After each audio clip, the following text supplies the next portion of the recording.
अस्सलाम वालेकुम नाज़रीन, मैं हूं आपका होस्ट मेयर मोहम्मद इकबाल। आज हम मौजूद हैं क़ायद-ए-आज़म प्रेस क्लब में और हमारे साथ तशरीफ़ रखते हैं शेख ज़िया उल हक़ साहब। और ये सऊदी अरब में 23 साल मुकीम रहे हैं, उधर से अभी आए हैं अपने पाकिस्तान। उन्होंने अपने भाई को कारोबार के लिए इतना बहुत सारा पैसा दिया हुआ था, जो भाई इसका समाज दुश्मन बन गया और SHO थाना टाउनशिप इनका दुश्मन बना हुआ है। आए सुनते हैं कि क्या इनके ऊपर FIR हुई हैं, क्या मसले मसाइल दरपेश हुए हैं। अस्सलाम वालेकुम। जी वालेकुम सलाम। मेरा नाम शेख ज़िया है और मैं 23 साल सऊदीया में रहा हूँ। एक वर्कशॉप मेरी वहाँ पर थी, मैं मोटर मैकेनिक के से काम करता रहा हूँ। और मैं जब वापस आया भाई से अपने पैसों की डिमांड की तो उसने मुझे मेरे साथ नजायज़ ज़्यादतियाँ की, झूठे पर्चे करवाए हैं। फर्स्ट पर्चा वो रात को आया है, क्योंकि गाड़ी की दूसरी चाबी उसके पास थी एक करोला की, तो वो रात को आया, शराब की बोतल रखी है। रखने के बाद सुबह एक पुलिस का डाला आता है मेरे घर और मुझे पुलिस वाला यहाँ से पकड़ता है और मुझे कहता है गाड़ी खोल। मैं गाड़ी खोलता हूँ, देखता हूँ तो अंदर शराब मिलती है। तो पुलिस वाला जो अकबर ASI साहब हैं, ठीक है, वो मुझे पकड़ के उधर बंद कर देते हैं और मेरे पे नजायज़ पर्चा शराब बेचने और पीने का पर्चा मेरे पे नजायज़ दे दिया जाता है। हालांकि मैं घर से वो मेरे से उठाया उन्होंने, लेकिन उन्होंने ये पर्चे में लिखा कि ये सड़क पे खड़ा था, शराब बेचते हुए पकड़ा गया। ठीक है, उसके बाद फिर कुछ घरेलू फैमिलीज के मेंबर थे, वो बीच में पड़ गए कि इस तरह लड़ाई झगड़ा और इस तरह पर्चों को कोई फ़ायदा नहीं है। तो अगेंस्ट फिर सब ने ये कहा कि इसको कोई टाइम दिया जाए, ये पैसे आपके वापस करेगा। हमारा टाइम हो गया 6 मंथ का। 6 मंथ के बाद अब मैंने फिर ये पिछले 10 दिन पहले इससे डिमांड की पैसों की कि 6 मंथ ख़त्म हो गए हैं, तो आप मेरी जो रकम है वो मुझे वापस कर दें। मैंने रिक्वेस्ट की भाई से, तो उसने अगेंस्ट मुझे फिर धमकियाँ दे दी कि मैं ये कर दूंगा, वो कर दूंगा। मेरा भाई पेशेवराना मुजरिम रहा है, ठीक है, नजायज़ असला फरोश भी है, सेल करता रहा है। उसके बाद वो कॉन्ट्रैक्ट किलर भी रहा है, पैसे लेके बंदे भी मरवाता रहा है, ठीक है। और उसके ख़िलाफ़ बहुत ही गलत दहशतगर्दी के 780 392 डकैतियों के पर्चे बहुत ज़्यादा उसके पास हैं। तो मैं उसको गुस्से में था। मैंने कहा चलो मैं वालदा के पास आ रहा हूँ, तो आप जौन सा है ना, मैं वालदा को बताऊंगा सारी बात। आप मुझे फिर धमकियां दे रहे हैं, मेरे से ज़्यादती कर रहे हैं। मैं वालदा की तरफ गया हूँ, वालदा के घर वालदा के पास बैठा था। ये मेरा छोटा भाई और उसकी बीवी बाहर से आए हैं और मुझे उन्होंने आवाज़ दी है कि भाई ज़रा बात सुनना बाहर से। मैं बाहर निकला हूँ, मैंने देखा है कि बाहर पुलिस खड़ी है। पुलिस मुझे पकड़ती है, पकड़ के मुझे थाने ले जाती है। मेरे पास मेरा अपना लाइसेंसी पिस्टल, लाइसेंस परमिट, ठीक है, जो नादरा से प्रूफ था। मेरे साथ वाइपन लगा, क्योंकि रात के 2:30 बजे पे थे। मैं जब भी कहीं रात के टाइम बाहर जाता हूँ, जस्ट ए सेफ्टी, अपने ये बच्चों की सेफ्टी, कहीं बच्चों के साथ जाऊँ तो मैंने एक सेफ्टी, एक पिस्टल, एक कानूनी तरीके से हर लिहाज से मैंने अपनी प्रूफ के साथ मैंने रखा होता है। तो उन्होंने इसी चीज़ का फ़ायदा उठाया, पुलिस के साथ मिल के एक मेरे ख़िलाफ़ कार्रवाई 13-20 का पर्चा दे दिया नजायज़। और लिखा यहाँ पर कि ये पर्चे में लिखा गया कि ये सड़क से हमें ये बंदा मिला है, मशकूक लगा, तो हमने इसको रोक के इसके हमसे नजायज़ पिस्टल पकड़ा बगैर नंबरी। हालांकि वो नंबरी था।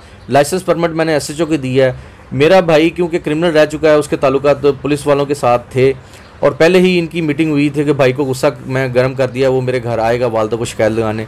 इस चीज़ का उसने फ़ायदा उठाया, पुलिस वालों से मिल के मेरे ख़िलाफ़ फिर एक दूसरा पर्चा दे दिया, जो मेरा भाई मुझे पहले कह चुका है कि मैं आपको क्रिमिनल साबित करूंगा नजायज़ पर्चे करवा के, और वो इस चीज़ में कामयाब हो गया। SHO साहब ने मुझे मैंने उनको लाइसेंस परमिट सब कुछ दिया। SHO साहब ने मुझे थर्ड करने के लिए, क्योंकि वो मिले हुए थे मेरे भाई के साथ, उन्होंने मुझे ना भी कहा कि ये SI को कहा कि यार 392 दे पर्चा देते, और जो डकैत फड़े ना परसों, इन्होंने भी ना भी इन्हों भी दे 392 का पर्चा। मैं कहा सर मैं मक्के में रहा हूँ, सऊदीया में रहा हूँ, सर खौफ खुदा रखें, आप मेरे से ज़्यादा ना करें, मेरे से छोटे छोटे बच्चे हैं। अगेंस्ट उसने ना भी अच्छा तेरा कर लेना, नाल ना 440 का भी पर्चा दे। मैंने उसको कहा सर 440 क्या होता है, 392 क्या होता है। मैंने कभी पुलिस थाने की शक्ल नहीं देखी। मैं 23 साल बाद आया हूँ, मैं कभी हवालात में या थाने की शक्ल पास से भी नहीं कभी मैंने गौर किया कि कोई पुलिस थाना है। एक शरीफाना ज़िंदगी गुजारी, आप मेरे साथ क्या कर रहे हैं। कहना तेन पता लग जाएगा, तू बड़ा बोलता पिया ना, खौफ खुदा ते है, ये तेन हुणी नंगा करके तेन लित्र मारते हैं तेन, ठीक है। मैंने कहा सर जो करेंगे आप खुदा से पाएंगे। ये बात कहने पे उसने ASI सुहेल को कहा कि आप इसको उधर हवालात में बंद कर दें।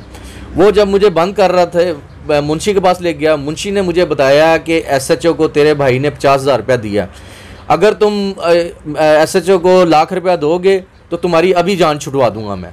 मैंने उसको कहा कि मेरे पास लाइसेंस है, परमिट है, जो पुलिस जो मुझे वहाँ से मेरी वालदा के घर से पाउच में लगा हुआ था, मैंने ओपन नहीं किया, किसी की तरफ मैंने वाइपर नहीं निकाला, मेरे साथ क्यों ज्यादती कर रहे हैं, मेरे पास प्रूफ है, आप क्यों मेरे पास इस तरह ज्यादती कर रहे हैं।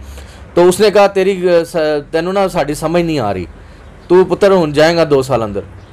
मैं कहा सर ना करो, मेरे छोटे छोटे बच्चे ने। लेकिन उसने मेरी नहीं सुनी, मुझे हवालात में बंद कर दिया। और सुबह मुझे पता लगा कि मेरे पे 13 वी-पैट जायज़ पिस्टल और फायरिंग का पर्चा दे दिया। तो मैं बड़ा डिसहार्ड हुआ। फिर मुझे इन्होंने सुबह पेश करना था, सुबह पेश करने के बजाय इन्होंने 2 दिन बाद मुझे पेश किया। और इन्वेस्टिगेशन अफसर जो अदालत में लेके जाते हैं वो आया मेरे से, उसने मेरे से 10,000 रुपये की डिमांड की। आप 10,000 दो, मैं आपको वकील भी करवा दूंगा, आपकी यहाँ से ज़मानत भी करवाता हूँ। 10,000 रुपये मैंने उसको दिया। उसके बाद जब मैं बाहर आया तो फिर मेरे मोबाइल पर हर चीज़ें जो उसके पास थी, सुहेल एसआई के पास, उसके पास गया, उसको मैंने रिक्वेस्ट की कि मेरे लाइसेंस, परमिट और ये चीज़ें मेरी वापस कर दो। और उसने मोबाइल और बाकी चीज़ें वापस कर दी। लेकिन वो खुद डर गया था कि ये इसके ऊपर हमने नाजायज़ पर्चा दिया है तो ये हमारे पर कोई ख़िलाफ़ कार्रवाई ना करवा दे, तो वो मुझे नहीं दे रहा था। अगेंस्ट मुझे फिर एक भाई ने मशवरा दिया कि आप इनको भी ना कोई पैसों की ऑफ़र करो।